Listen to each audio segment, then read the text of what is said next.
This channel does not promote any violent, harmful, or illegal activities. All content provided by this channel is meant for an educational purpose only. Cancer Healer Center, a new beginning.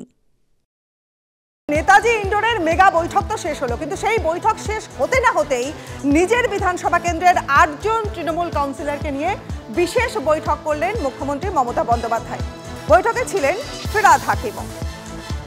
Netaji ইন্ডোরের mega বৈঠক সকালে আমরা দেখলাম একটা বিশাল বৈঠক হয়ে গেল, এবং তারপরেই সেই বৈঠক শেষ না হতে হতেই নিজের বিধানসভা কেন্দ্র ভবানীপুর কেন্দ্রের ৮ জন তৃণমূল কাউন্সিলর তাদেরকে নিয়ে বিশেষ বৈঠক করলেন মুখ্যমন্ত্রী মমতা বন্দ্যোপাধ্যায়। এই বৈঠকে ফিরহাদ হাকিম ছিলেন, যিনি ভবানীপুরের কাউন্সিলর তথা কলকাতার মেয়র। কথা বলবো আমাদের সহকর্মী সৌরভ গুহ এই মুহূর্তে রয়েছেন আমাদের সঙ্গে। সৌরভ, সকালে আমরা দেখলাম ইন্ডোরে একটা মেগা বৈঠক, আর সন্ধ্যাবেলাতেই ভবানীপুরের ৮ জন কাউন্সিলরকে নিয়ে একটা বিশেষ বৈঠক। কি উদ্দেশ্য এই বৈঠকের? রনিকা, প্রথমেই যে কথাটা বলার, যে কাল একদিকে যেমন ভুতুড়ে ভোটার নিয়ে সর্বাত্মক অভিযানের ডাক দিয়েছেন মমতা বন্দ্যোপাধ্যায়, সেই দিনই তার নিজের যে বিধানসভা কেন্দ্র ভবানীপুর, সেই ভবানীপুরের ৮ কাউন্সিলরকে নিয়ে প্রথমে বৈঠকে বসেন ফিরহাদ হাকিম। সেই বৈঠকের শেষ অর্ধে যোগ দেন মুখ্যমন্ত্রী মমতা বন্দ্যোপাধ্যায়, এবং যেটা জানা যাচ্ছে যে মুখ্যমন্ত্রীর নির্দেশেই ভবানীপুর কেন্দ্রের ৮ কাউন্সিলরকে নিয়ে বৈঠকে বসেন মেয়র ফিরহাদ হাকিম। মূলত দুটো ব্যাপারে আলোচনা হয়েছে।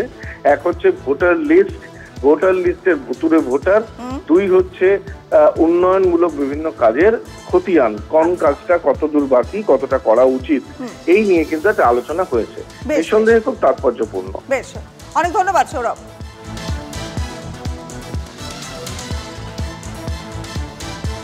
পরের খবরে নজর রাখবো। ভূমিকম্পে কেঁপে উঠল নেপাল। আবার ভূমিকম্পের খবর সামনে আসছে। রিক্টার স্কেলে কম্পনের মাত্রা ছিল ৬.১। ভূমিকম্পের উৎসস্থল নেপালের সিন্ধু পালচক।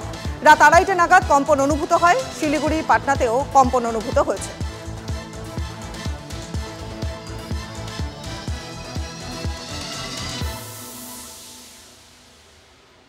আর বাংলাদেশের খবরে নজর রাখতেই হচ্ছে। বাংলাদেশের চরম রাজনৈতিক ডামাডোল তৈরি হচ্ছে। ঠিক এর মাঝখানে নতুন রাজনৈতিক দলের নাম ঘোষণা।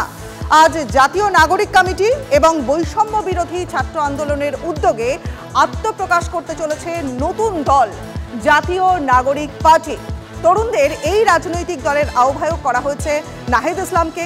সদস্য সচিব পদে চূড়ান্ত হয়েছে আক্তার হোসেনের নামও। প্রধান সমন্বয়কারী নাসিরউদ্দিন পাটোয়ারি, দক্ষিণাঞ্চলের মুখ্য সংগঠক হাসনাত আবদুল্লাহ, উত্তরাঞ্চলের মুখ্য সংগঠক পদে চূড়ান্ত করা হয়েছে সার্জিস আলমকে। বৃহস্পতিবার ঢাকায় জাতীয় নাগরিক কমিটির কেন্দ্রীয় কার্যালয়ে জাতীয় নাগরিক কমিটি এবং বৈষম্য বিরোধী ছাত্র আন্দোলনের যৌথ বৈঠকে দলের নাম এবং শীর্ষ পদে ৫ সদস্যের নাম চূড়ান্ত হয়।